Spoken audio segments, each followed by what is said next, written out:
Hi, I'm Terry Lyons, guest host for this episode. Before we begin, we wanted to take a moment to acknowledge something deeply personal and important to the Colorado Springs cycling community. This episode was recorded before the passing of our dear friend Tori's son, Daniel, who had been courageously battling brain cancer for 6.5 years. Sadly, he lost that battle shortly after we recorded this conversation. He was just 4 days short of his 18th birthday. Our hearts are with Tori and her family during this incredibly difficult time. We are sharing this episode with her blessing, and we do so in honor of Daniel's strength, spirit, and the love that surrounds him. To quote Tori, "I believe Daniel's was not a life cut short, but a life lived to its fullest and fulfilled." Thank you for watching or listening, and for keeping Tori and her family in your thoughts. Coming up next on the Pedal to Springs podcast, we're talking with some representatives from COS Racing, Southern Colorado's premier cycling team. Welcome, and roll on into the Pedal to Springs podcast, where we banter about all things biking in the Colorado Springs and Pikes Peak region. My name is Terry Lyons, and I'm your guest host today, sitting in for Tori Giffen. Tori is the self-appointed ambassador for cycling in the Springs and the owner of the Buffalo Lodge Bicycle Resort. And what Tori doesn't know about biking in this area, her friends do. Today, we're here to learn about another of the cycling clubs in Colorado Springs, COS Racing. Let's start with some introductions. Sitting next to me is Terry Lott. Yep, my name's Terry Lott. I am the sponsorship coordinator for COS Racing. I've been a part of this team for a few years since I moved back to Colorado Springs, and wanted to be more involved and have some fun things to share about the 2025 sponsors that have jumped on board and are returning cash sponsors. A little bit about me. I've been kind of bike racing most of my life, since maybe 1982 or 1983, and I was born in 1970, so easy math there. It's kind of a big thing for me. Yes. I raced internationally for the United States off and on for about 12 years, mainly in the Caribbean, as captain of the United States with West Indies versus the World Cycling Series. It was a road and track festival held in Trinidad and Tobago mainly, but also some of the other Caribbean islands. I'm a 39-time state cycling champion, and I still want to race not only for myself and my team, but to help others, like the person sitting next to me. So my good friend, now Nozawa, tell us about yourself. Yeah, hi guys, I'm Now, and I am fairly new to racing. I've only been racing for a year and a half or so. I've only been riding bikes for 5 years, maybe. I think that's when I met you. I'm also the president of Soco Velo right now, so that's another one of our local cycling clubs. Mm-hmm. And I do some gravel racing, but most of my racing is at the track. How long have you been on the track? As long as I've been racing, so a year and a half. And what successes have you had so far? Some success locally, and also I am a state champion from last year.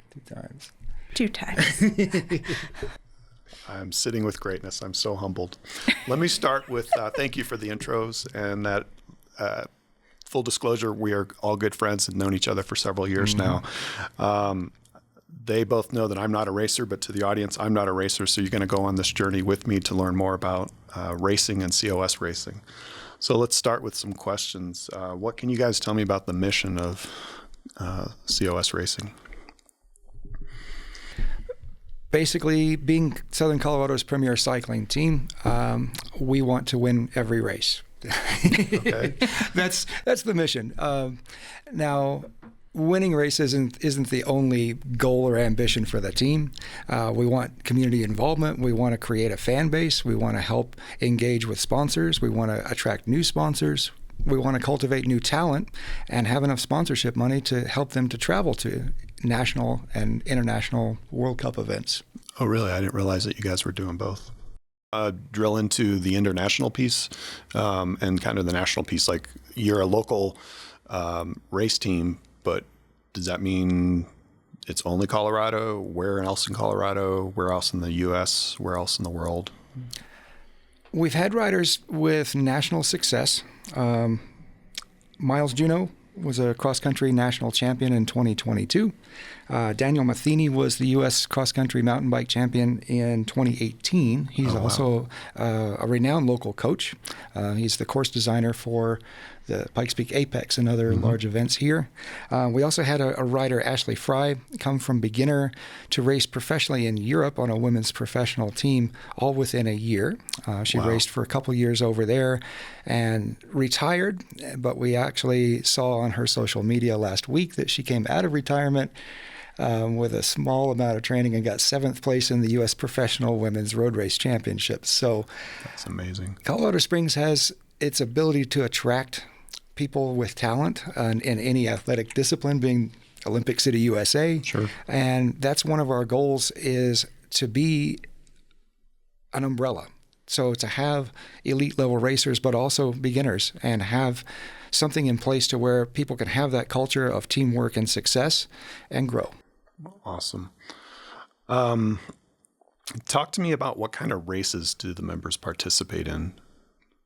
If it's on a bike, we'll do it. Okay. We fair. have a bunch of gravel racers, road, a lot of mountain bike. We have a good group for the track now. And then when you say track, you mean velodrome, yes? Yep, at the velodrome. Okay. Yep. We have a handful of women this year, which is very exciting. Yes. And Terry's our mentor. Okay. So, yeah. So maybe, Terry, can you speak to what these races look like from the perspective of distances, and maybe like styles of racing? For the velodrome? Yes. Okay. For all. For all Maybe. Yeah. Well, similar to track and field in the Olympic Games, everybody knows the 100-meter dash, right? Everybody knows the hurdles race, but you probably don't show up at a local track meet unless you're involved in the sport to support it. Yep. The difference between track cycling and track and field is that track and field does stick with the Olympic disciplines for all of its competitions. Track cycling actually tries to engage the public, so there's much more entertaining mass start races. The local series here is called an omnium, so basically kind of like the decathlon. So it's usually 3 or 4 events, and the riders with the best placings in their category win the podium placings for the night. So it's the best all-around type of rider that usually engages in those. One of the more exciting races to watch is called the elimination race, or in Europe they call it the devil take the hindmost. So basically, if you have 20 riders, it's going to be a 19-lap race. So they roll around, get a rolling start up to about 30, 35 miles an hour, and the next lap, the last rider across the line has to leave the race. Wow. The next lap, the last rider. So it goes lap after lap of attrition at the back of the field. Well, it's exciting to watch a sprint every lap, but it's even more exciting when there's people in front of you and you see people trying to sprint into a small hole with no brakes at 30 to 40 miles an hour. So not only is it exciting to watch, but it's an incredibly great race for beginners to learn how to properly be placed, how to protect their wheels, how to ride safely and aggressively. So yeah, it's one of the most exciting races to watch. As far as the all-around and group races. They actually do have that as far as the World Championships. They have an Omnium now, and it's one of the events. So Terry, you kind of glossed over it, but I'm going to ask this question and now. Go into a little more detail for myself as a novice rider and for the listeners, the viewers. What's different about the bike that you would ride at the velodrome versus the bike you might ride on the street? Yeah, track bike. It is a fixed gear bike, no brakes, so no coasting. Yes. And you can't stop pedaling if you want to be moving. And what does what's the word I'm looking for? What you still are clipped in? Yes. Yes. Okay. What else is different here? No brakes. I think you glossed over that piece. No brakes. Yep.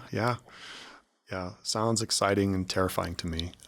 So I don't know if I would ever try that myself, but maybe one day. You have opportunities to give it a try, though. I do. We do have Learn the Velo classes, I think, every month. Okay. You can sign up, and they'll loan you a bike. You just have to bring yourself a helmet, shoes and pedals if you have those things, and they'll teach you how to ride a track bike and how to ride it at the velodrome. How was it your first time, since you're fairly new to it, and I've never done it? I don't know. I thought it would be intimidating and scary, but it wasn't, because they did a very good job of teaching us. Okay, great. And they realized that a lot of people have never ridden a fixed gear bike before, so we started there. Yeah. So I would recommend everyone to give it a try. So when you ride that bike, and here's where my question is coming from. I remember when I lived in North Carolina, I was a big fan of NASCAR, and I remember reading a book called The Physics of NASCAR, and it spoke to the minimum speeds the car has to go to keep going forward and not fall down the high angles. What would you say is similar speeds for a track bike to be able to keep going with? I mean, Terry, you mentioned 30 miles an hour. That to me is terrifying on a bicycle. Okay. Well, the banking on the track is there for safety, first of all, so that you don't have to use brakes and you don't have to speed up and slow down like you do on a closed course, like a criterium or road race.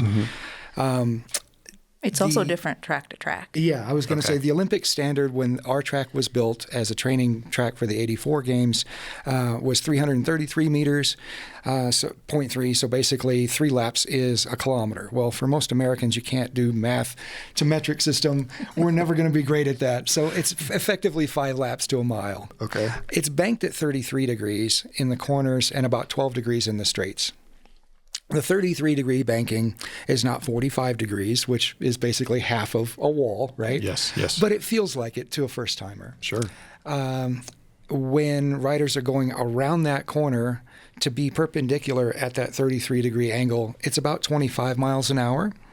So anything less than that, you're actually feeling that banking closer on one side.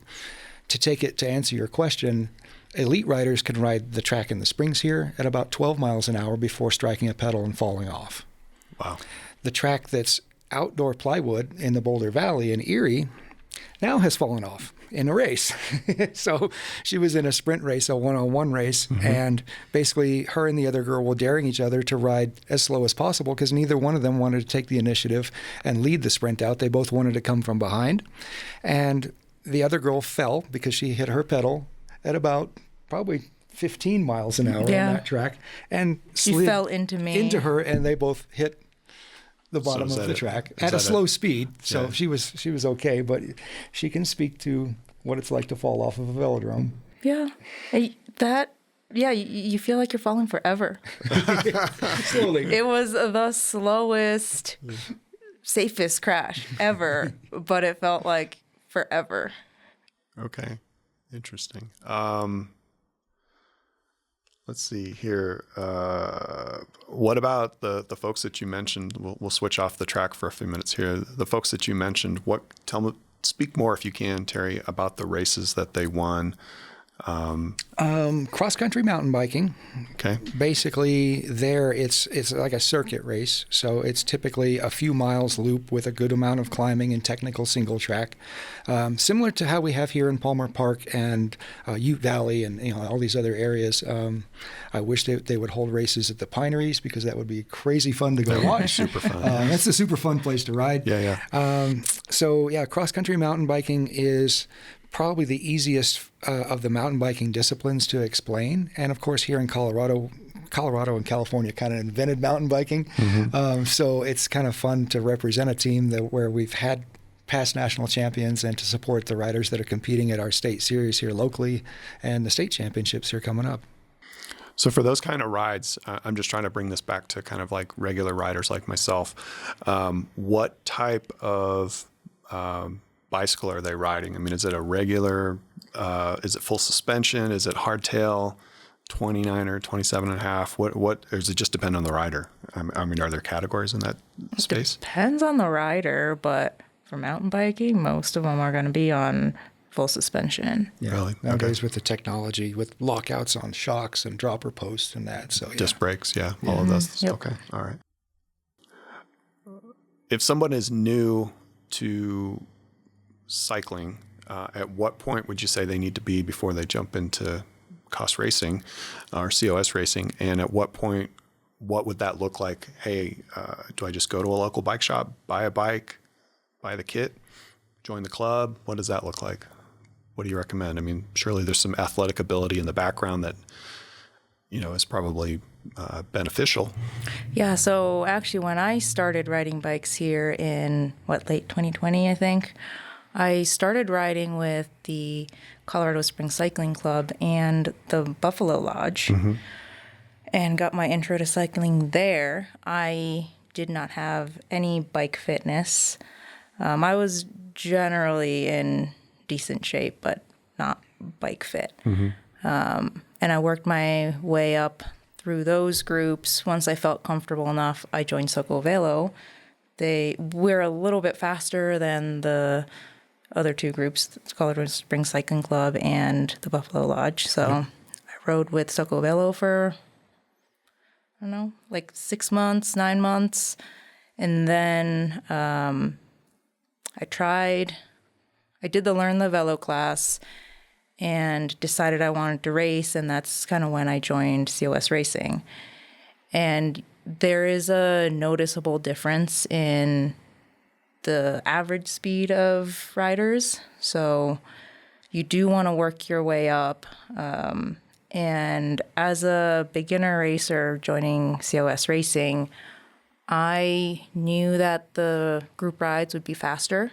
So I just made sure I was prepared. Like I had the route loaded on my cycling computer. I had enough water, snacks, all those things. So if I got dropped, if I got left behind, I'd be okay. Yeah. And going into that with that mindset, I had a great time. I know some others don't have a good time because they're not expecting to get dropped, but it's really expectations going into it. So with that in mind, what kind of commitment is it to join COS Racing? I see you've got a kit. You might want to shout out your sponsors, right? Yeah, we can go through the sponsors. But But what kind of commitment? I mean, obviously you need a bicycle. What kind of bicycle do you want? Does it just depend on what discipline you're heading toward? Yeah, exactly. It depends. And we actually had Erica Otero started racing this year. And she comes from the running community, and she's familiar with athletic training and but she was kind of blown away with the equipment, and now she's hooked.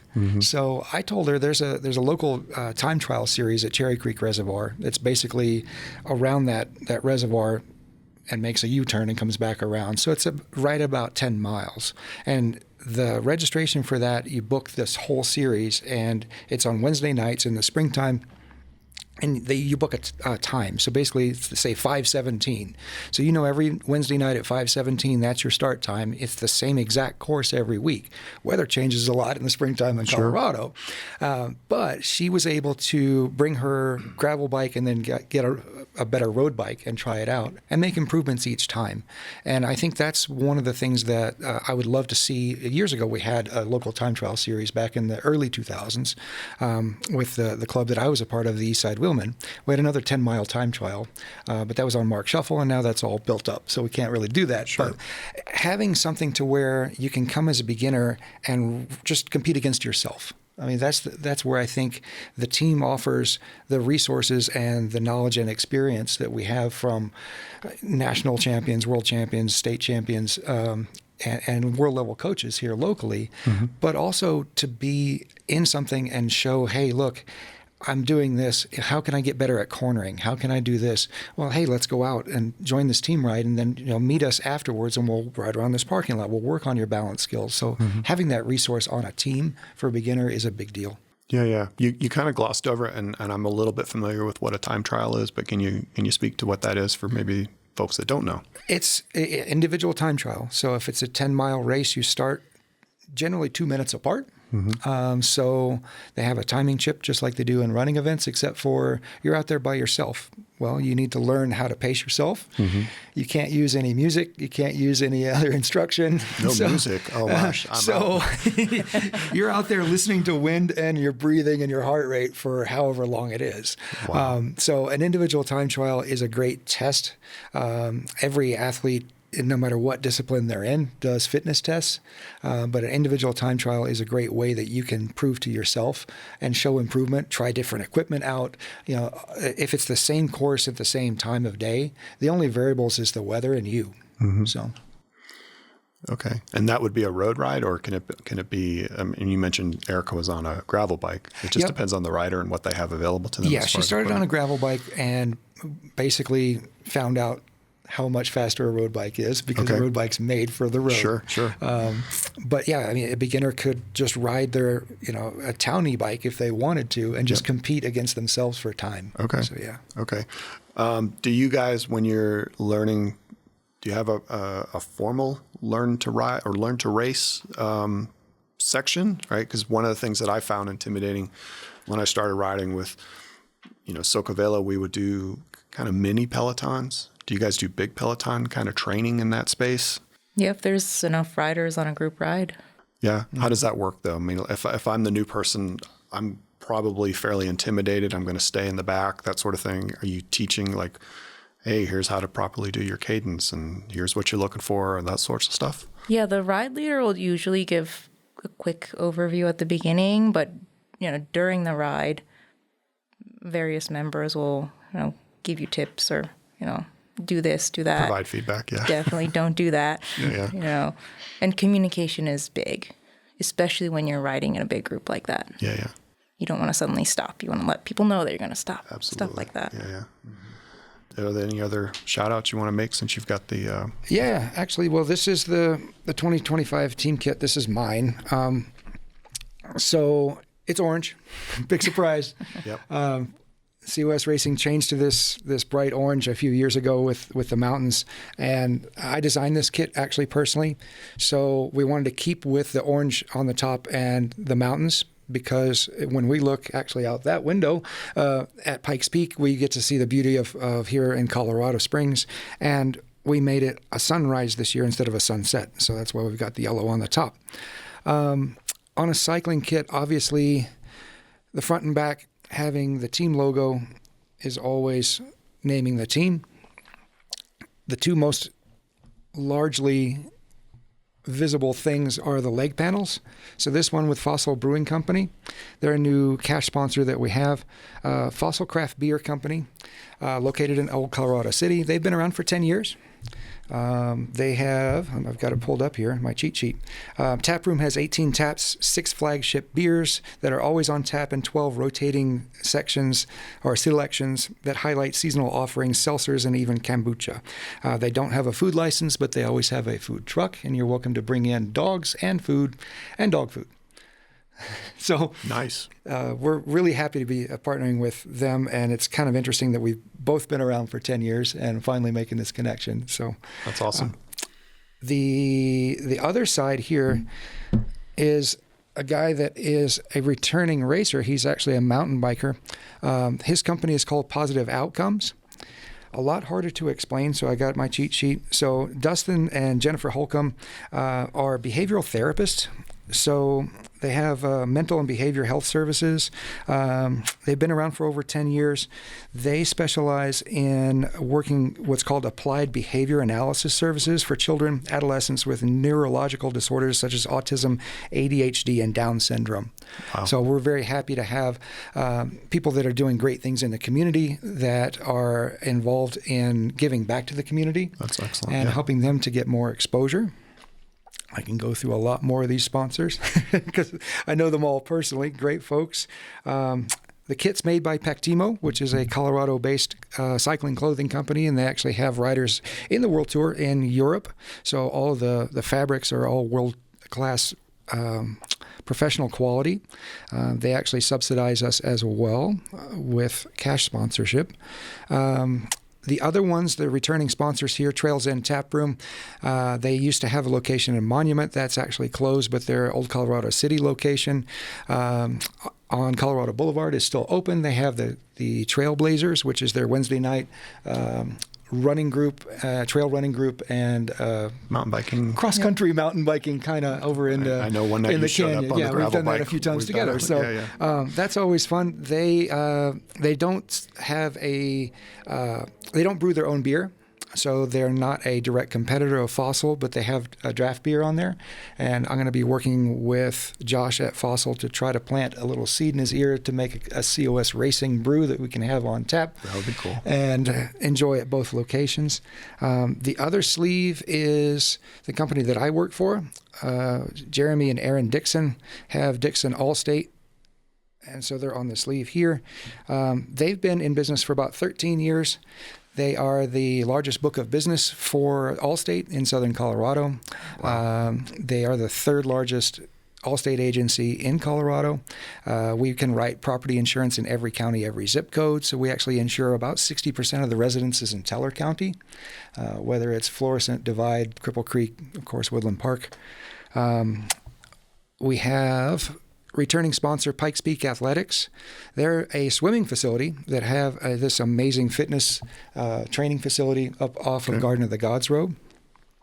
Mint Homes, LeeAnn Perea.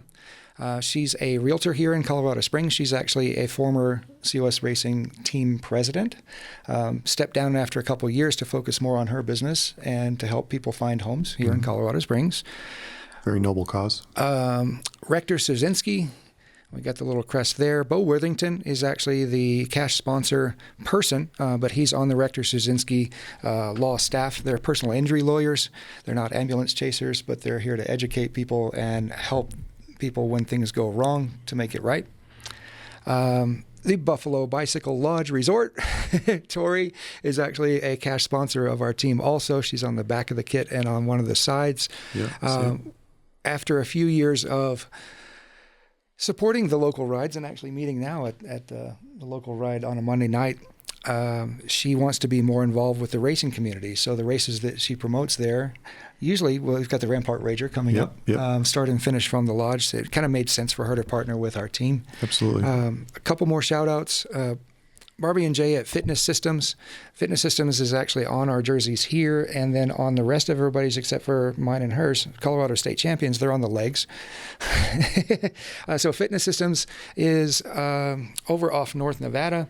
They do in-home gym equipment, so everything from treadmills to cycling-specific things like the Wahoo kicker bikes. They sell heart rate monitors, great folks to go into, even if you just wanted to replace an old Bowflex and you just had a workout space. Sure. And you tell them my age, but if you wanted anything there, go talk to them. And that's about it as far as the sponsor plugs and tour. Cool. Yeah. All right. Well, I think it's almost time to wrap up. A couple more questions. Can you share a memorable or transformative ride that changed how you view cycling? And I'll add that it doesn't necessarily have to be here in Colorado.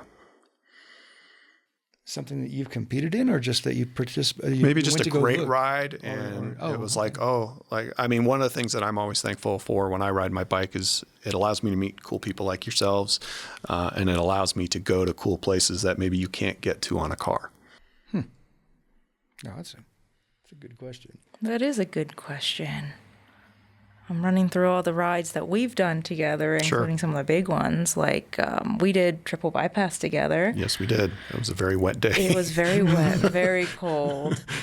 But Jersey Mike from the Buffalo Lodge was driving our SAG van, and that was wonderful. Yes, we couldn't have done that without you, Michael. So thank you very, very much. So that was a pretty memorable one. Okay. How about you, Terry? Well, again, I've been involved in cycling since '83, so I've had my fair share. Yeah. Growing up in Texas in the '80s and being a part of a junior cycling team of rock stars back then, we had the Tour of Texas. So the Tour of Texas was actually put together about the same time our Olympic Training Center Velodrome came on. Okay. They used to do a training camp, and in the early season in Austin, and they expanded around. So it was kind of like a mini Tour de France. So fun. It was about 3 weeks long, and I happened to see one of the races over at a local community college when I was like 12 years old, just riding my bike around, and I was like, oh my God, what is this? Yeah. And so I saw these guys going really fast and competing against each other, and there were women cheering them on, and I was like, I want to do all of that. So That's awesome. I started racing my bike up and down the streets after watching these guys tear it up. So That was kind of what got you like planted the seed. This is what I want to do. And then of course the '84 Olympics, we had 9 medals, from the team that was living and training here in Colorado. Wow. And that was a big impact on me, just to, as a young child and 14 years old, looking up to cycling as champions, and American champions too. Yeah. That was a big deal. And it did inspire a whole generation of us to either race or be involved in cycling to some extent. So That's awesome. interesting questions. Okay, 2 last questions. What's one thing you wish you knew when you started racing? I don't know. How to go faster? I'm just kidding. Oh, yeah. How difficult cyclocross is? Oh, God. That was hard. I do remember watching you at a cyclocross race. That and thinking, was hard. This is a good one to just watch. I wish I knew this.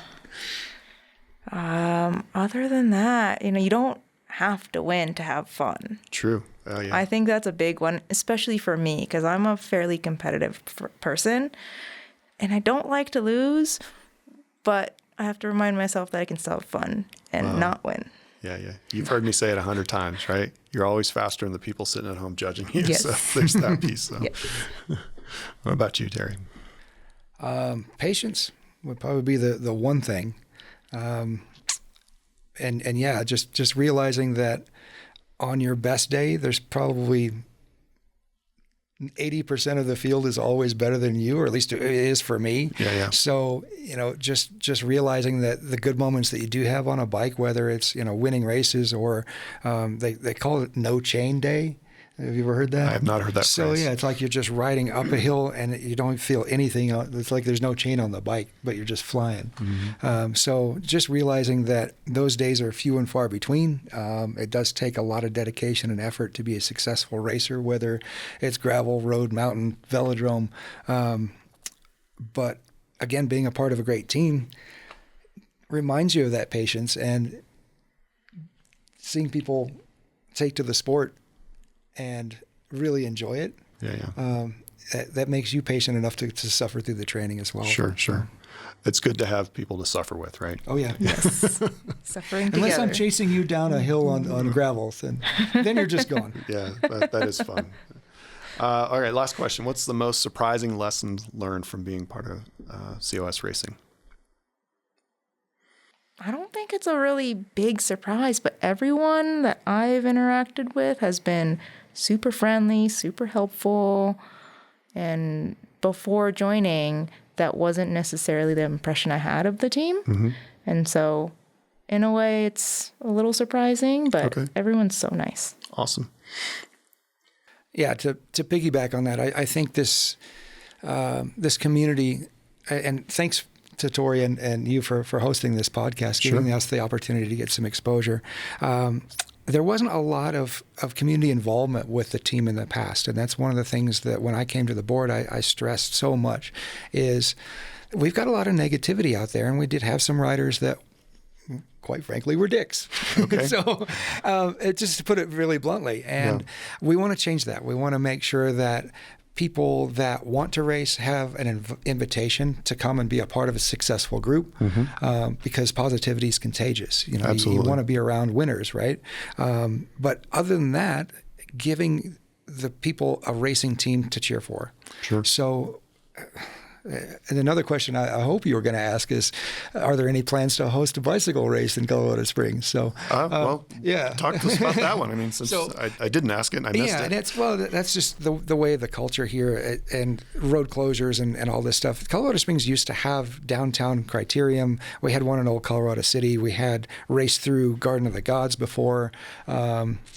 We've had some fantastic events, and little kids can come out and watch, right? Yeah. And that grows the spectatorship of the sport. If you go to Widner Field, I went here recently to watch a soccer match there. It's such a beautiful facility. Oh, yes, and it is. It's everybody of every age having fun, and that's what a bike race usually is too. It's the entertainment part, but it's family and it's community, and people always want to cheer for the home team. Sure. So, and maybe if we do have enough local competition here, there will be other established teams, which is great because obviously competition breeds excellence. So we want to make sure that we're fostering that environment. What was your question that I got off topic about? Most surprising lesson learned from being part of the team. Surprising lesson of being a part of this team. I would say not necessarily surprising or lesson, but I have a lot of gratitude for the opportunity. I've been around cycling, as I've told you, at different levels all over the world, and using my knowledge and experience to give back. Sure. So, just providing a sounding board for people to ask questions to. I'm hearing mentorship. Yeah, and hopefully, and like I said, growing the team to where we have this cultivation of talent to where we can go to international competitions, whether it's a mountain biking event in Costa Rica. I have a friend that promotes one there. We've got so many opportunities to travel as a group and represent Colorado Springs and represent all of our sponsors, but also show people that this is what a cycling team really does. Yep. And I think this community, with the way the team was not communicating with the community in the past, we were perceived as elitist, right? You didn't have a lot of people that would take the time to do a charity ride. You didn't have the people that would take the time to do a podcast. So I think that's one of the things that I'm very passionate about changing. And I know that we've talked on car rides, on road trips to the track, and that's definitely something that we've got enough people in place to make an impact now and make a statement and grow more of those people that want to be a part of our group. Yeah, cycle racing is not for everybody. I know that you've shared some Instagram videos of cycle crashes with me. I'm like, nope, not going to do that. But I mean, for me, bike riding is very much a social activity that allows me to meet cool people and go to great places. So it's not for everybody, but for those that want to, I mean, I hope we've got a good overview of what COS Racing offers today. So with that, I'd like to thank you for joining us for another episode of Pedal the Springs podcast on Studio 809 Podcasts. Pedal the Springs is brought to you by the Buffalo Lodge Bicycle Resort, the only bicycle-themed lodging and must-stay for cyclists coming to Colorado. Please check out the show notes for links for more information on topics covered today, and hit the like and subscribe buttons as they help people find the podcast so we'll get more visibility. Be sure to check out the other great podcasts at studio809podcast.com. Studio 809 is your local voice for the Pikes Peak region, and the Pedal the Springs podcast is produced by Studio 809 and is recorded at the Next Us cooperative environment for small businesses in downtown Colorado Springs. I'd like to thank Tori for allowing me to be a guest host, as well as Terry Lott, now Nozawa. Thank you and have a great day. Thank you. Thanks.